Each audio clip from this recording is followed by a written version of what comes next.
Another Saturday night main event is on us. Why the flop is that event's name so hard to say? So you know what we do. We take our brains and we take our nerdities, if that is a word, and we're going to predict the thing. Again, we're going to go bold, we're going to go big, because anybody can do normal predictions. If you have just stumbled on this video, hello, my name is Simon Miller. Please do subscribe, because that is the lifeblood on the channel, and YouTube can be totally crazy. We are the positive side of professional wrestling. It doesn't mean we don't critique things. It doesn't mean that we don't talk about what we don't like, but we always remember that wrestling is the most important of the least important things. Let's get into SNME Part 7. I have no idea. Also, awesomely, this video is sponsored by NordVPN, so thank you to Nord for just being awesome all around. And if you don't know what a VPN is, it's essentially a virtual private network, so you can reassign where your IP is from in order to protect yourself and make sure you don't get into any bother. And genuinely, you can look at the stats, no one is going to protect you more than Nord. In terms of wrestling too, one of the reasons you may want to hook yourself up with a VPN, which you can do in the link in the description, nordvpn.com/Simon Miller, more on that in just 1 second, is because, as you know, in some parts of the world, there are many streaming services that air WWE, but if you did want to watch PLEs the way that I watch them from London, the United Kingdom, for example, allegedly, maybe, you can watch it on Netflix and you may save yourself some money. Maybe, allegedly, I don't know. Click it, put yourself in the UK, and you can find out. But yes, as always, if you do click the link in the description, nordvpn.com/Simon Miller, you are going to save yourself some money. You're going to get 4 months free, and I think overall it's going to cost you less than $3 a month or something like that. So you can try it out. You also have a money-back guarantee if you use it and you do not like it. But as a man that does use NordVPN, because I've talked about before, I'm never going to promote anything I do not use, I think you're going to benefit from it. You're going to save some cash, and then you can enjoy professional wrestling just a little bit more. So thank you, Nord. You are very kind to me. Let's get on with the predictions.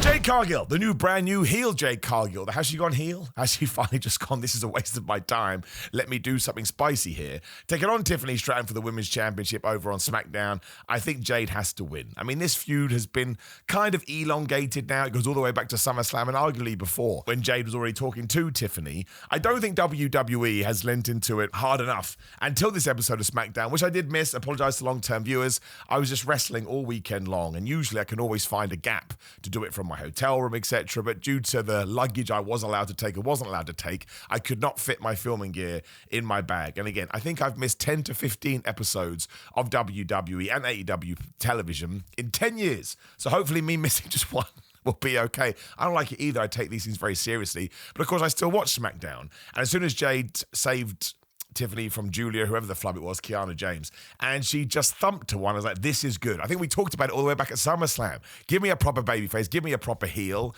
I don't really mind who turned heel here. I think that Tiffany Stratton is probably a better heel than she is a face, but she's still getting babyface reactions, so that's cool.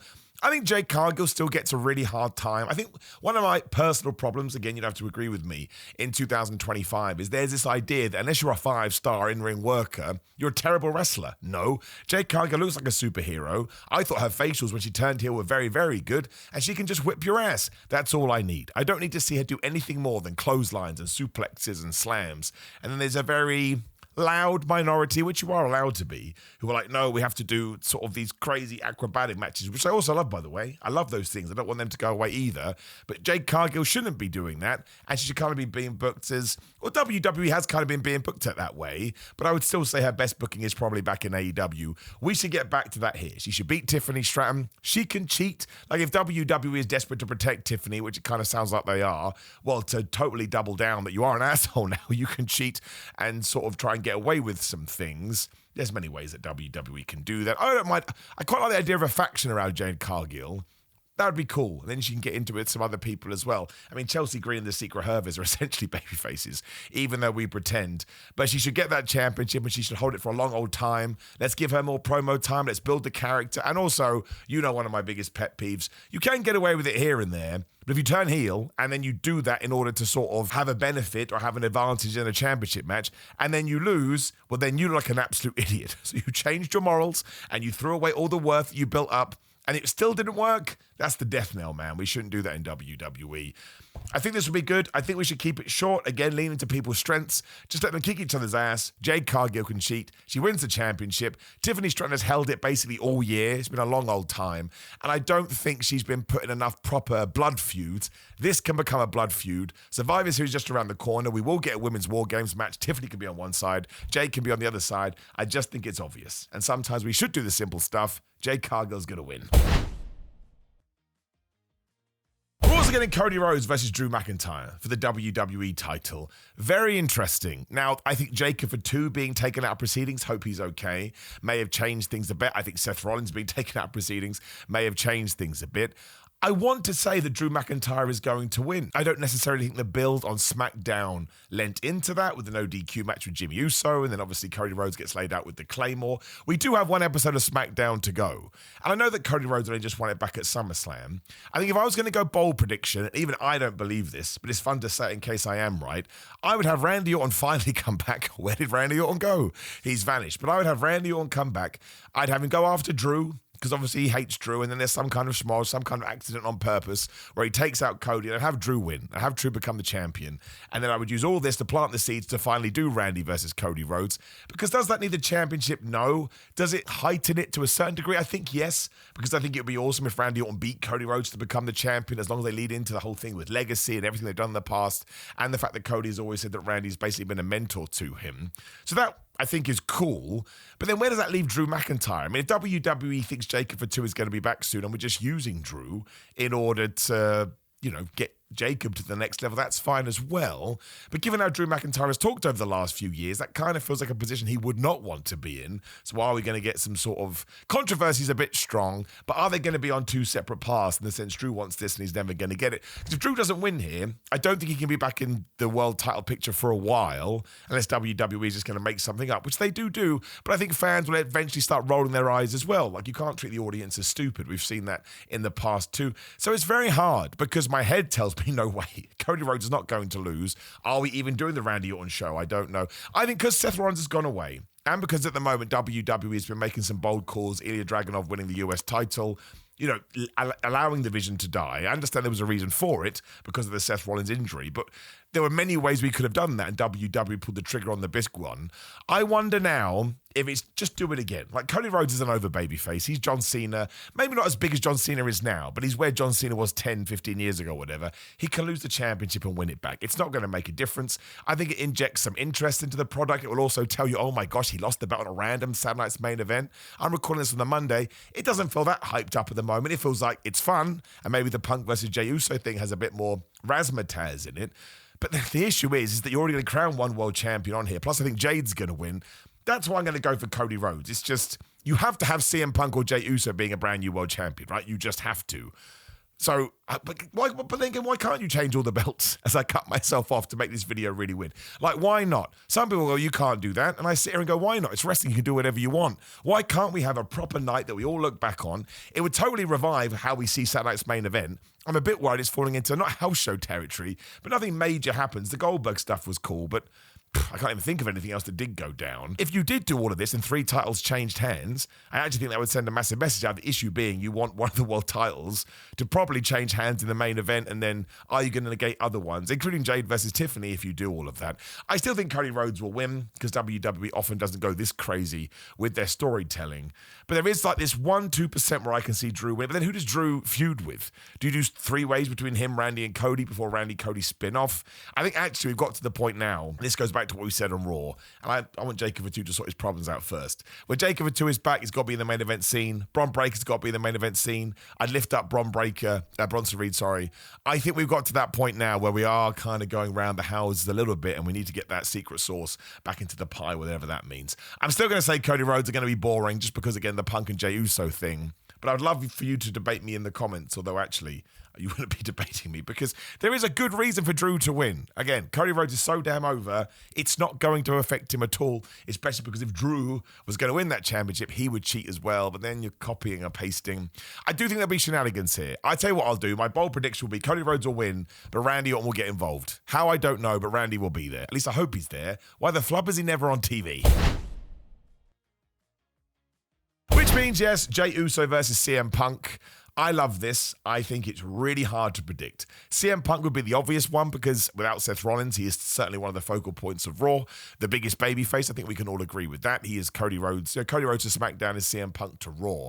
But do you want to crown CM Punk after all the craziness at SummerSlam and the screw job? And I'm sure they had it written down on a piece of paper. Maybe Punk wins at the Rumble, Punk wins at WrestleMania.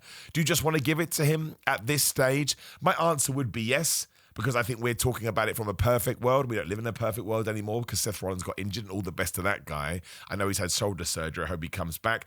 If Seth Rollins walks out and we've done another injury angle, I may stop watching WWE because the idea didn't really work first time. Although it was a fun concept, you should not do it again so soon, especially because he lost. That'd be awful, right? It'd be one of the worst things they've ever done. And I love Jey Uso. I really, really do. I think that Jimmy Uso probably has to be involved here, given the weird back and forth they've had. I think LA Knight has to be involved here.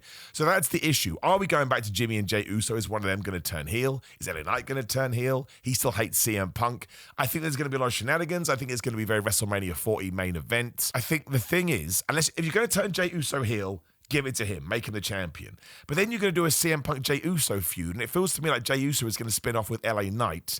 I think Jimmy Uso will go heel. Again, we're going bold, right? But just because the spotlight has been so strongly onto LA Knight and so strongly onto Jey Uso, whereas Jimmy kind of keeps getting caught in the forefront of the background of pictures going, huh? What'd you do that for, Jey Uso? My brother. I think we'll do that. And then that way, that takes Jey out of this world title picture.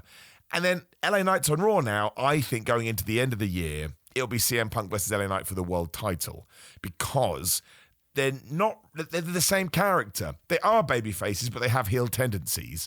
So if you want to push one of them into bad guy drive without actually making them a full-on villain, you can, and people are still going to enjoy them because they've always had that attitude. They've always had that edge, not Adam Copeland. He went to AEW. I will go with CM Punk. He's the biggest star on the brand. Once again, you've lost Seth Rollins. He's not here. He's fallen down a well. We have to wait till he is healthy again. So unless you have a really good story point, or we are going super heel with Jey Uso, which is fine. I think what Jey Uso's been doing recently is really fun. But I think CM Punk, we don't know what's around the corner. Again, the Seth Rollins injury, no one predicted that. And people go down all the time with wounds. Let's not stand on ceremony, Mr. Wayne. Let's get it done. Involve LA Knight for sure. Involve Jimmy Uso for sure. Maybe do a big heel turn because that will make it more fun. And I think you probably could get away with a lot of run-ins here. Just because, again, we're trying to fit square pegs in round holes after the Seth Rollins thing. But have Punk win. Just do it. Even if it wasn't in the plan, nobody's going to care. People love that guy. Comes out on Raw, cuts a big promo. Feuds with LA Knight, which is also brand new and interesting. Then really done a one-on-one thing. You're also going to elevate LA Knight because he will be on the main event on Raw because, again, he's fighting for a championship. He could even win it at one point, right? I doubt he will very sadly, but he could do. I am going with CM Punk. Do I have any faith in this? No. Again, make sure you let me know what you think down here about this. But we wait and see, and that's all we can do. Now, again, I am recording this before Raw and SmackDown. I think a couple of more matches will be added. I think one of them will be Dominic Mysterio versus Penta versus Rusev for the IC title. It's not the right time to take it off Dom. It's not. In fact, what we should be doing with Dom, well, no, somebody could win it if that's then going to instigate the proper Dominic Mysterio face turn. But I don't think you can do that until Liv Morgan comes back because that's a loose end we need to tie up. My goal, I still think, should be Rusev winning it and then Sheamus getting revenge at WrestleMania. Then Sheamus, probably in one of his last WrestleMania, finally gets that IC title. Such a shame that Sheamus just randomly returned that Battle Royal, but he's still great. But if you are going to do it at Sunday night's main event, especially with all the other championships changing hands, let Dominic Mysterio win. We can always go around the houses. But I think right now we have to start heading to Dominic babyface territory, which is great, which is fine. He has a youthful energy to him, a youthful aura, where he does talk like a young person, which makes me sound like an old man. I don't mean that. But because he's using TikTok language... I shouldn't have said that. I massively regret it. It means he's going to just reverberate better with people. And WWE needs loads more of that, right? There's nothing wrong with this. If you can be champion at 57, good on you. But a lot of the main event guys are sort of past 40 now. We need somebody falling into that lower bracket. Again, Bron Breakker's going to be one of those guys. I would have Dom win. I think what's important is coming out of this, Dom needs proper feuds. Tiffany Stratton didn't have a proper feud post-WrestleMania, really. Dom is the same. And there's been a few other people in that bracket. Let's stop doing that. Let's put Dom in a proper feud against maybe a mega heel. So finally he can go babyface and Liv Morgan comes back and you do whatever you're going to do. But Dom will retain. But given how the booking is going, you've got to think we're going to do that triple threat match. also do Becky Lynch versus Maxine Dupree for the Intercontinental title, given that Becky just smacked her in the face. Sonya made a great point. That's exactly what Cody did to Drew McIntyre on that SmackDown. WWE needs to stop crossing the streams there. They've done it a lot. Maxine Dupree is not going to win the World Championship or the Intercontinental Championship. I think this is a holding pattern until AJ Lee comes back. She's doing a book tour at the moment. She social media'd this out, I think, on Instagram. That's fine. I mean, you could probably put AJ Lee and Becky Lynch in the War Games too, then get to the Royal Rumble. They could do the big match. And, I mean, arguably there, you could do it before the Royal Rumble, and they could both be in the Royal Rumble as well. WWE's done that before. But I love Maxine Dupree. I love her passion. I love how hard she works. I love that she's just a simplified babyface character. You know, she just wants to win. And sometimes that's more than enough for me. But you're not going to make her Intercontinental Champion right now, especially because the Becky-AJ Lee feud is still good to go. So, Becky Lynch will win. I think there'll be some tremendous near falls. I think we'll be able to get the audience. And at the end of the day, we're all going to have a really good time, and that's the point.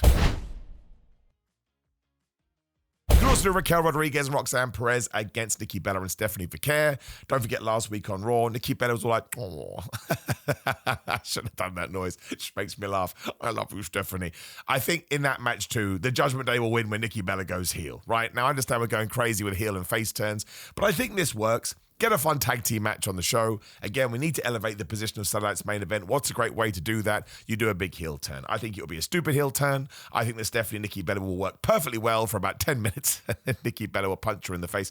Maybe it's too soon as well. Like, there is still time for Nikki Bella to continue teasing this, but it was just so full on last week. And maybe that means it's not going to happen, and I've sort of bought this hook, line, and sinker. But she was like, man, you have your target on your back now because you're the champion. Everybody wants to be the champion. She must go, I want to be champion. Give me that belt, like Gollum from The Lord of the Rings. It'll be fine. I like Roxanne and Raquel. Them getting wins is no bad thing. And Stephanie Vicaire needs a flipping proper feud. We've gone back to this again. Like the Roxanne Perez thing kind of was it, but it's kind of not it. And I don't know what's going on with Julia. It's a Raw Women's Champion, right? She's one of the best wrestlers the company has. Let's put her in somewhere. Don't tell me she can't promo. All right, she doesn't promo like a traditional wrestling babyface, but she's so, what's the word I'm looking for? Endearing, because she tries so damn hard. It just makes you want to root for her more. That's all a promo should do. Make you like the babyface more and make them want to, see the match and hope that they win. That's what she does. Nikki Bella's been a pretty good heel in the past. Never forget, why didn't you die in the womb? Whatever she said to Brie. That feud was awful, but mostly awful because it had no finish. Like Brie Bella was her butler or whatever for a month. They went, man, we're going to be friends again. But Nikki Bella knows what she's doing. I quite like Nikki Bella. I think she's like a throwback, but I just think it works. And that would be a fine feud to do towards the end of the year. But then in 2026, we should raise the stakes with Stephanie for sure. But I think we could do that as well. And then you've got a 5-match card or a 6-match card if you want to put it in there. I doubt they would do 6, but I think they'll probably try to fit 4 to 5 in there. I'm probably going to be totally wrong. But again, you can let me know your comments down there below. If you get them all right, you can have a prize. I don't know what the prize would be. I always say that. I'll make up a prize. Otherwise, thank you to NordVPN. Again, nordvpn.com/Simon Miller. Make sure you get yourself a deal. I don't really necessarily think it works massively with Sunday Night's main event, but actually it kind of does too because it's going to be on Netflix. So you should just do it, right? It's going to help you. Notice how I saved that to the end of the video for obvious reasons. Like the video, share the video. Please do subscribe and hit that notification bell, especially if you're on mobile. It helps a lot. Otherwise, come say hello on social media, Simon316. That's the same with Cameo, and it's the same with TikTok. All my dumb skits are on TikTok now. I can't make them work on YouTube. Please just go there and support me. I'd massively appreciate it because I love doing them. And when you know there's an audience for them, it just gives you more motivation. That's how brains work, as stupid as it may be. Grillermind.com/Simon. I am sponsored by these guys as well, but it's only because I use them, because I love them. Make sure you go Simon to get 10% off and offer more percent off.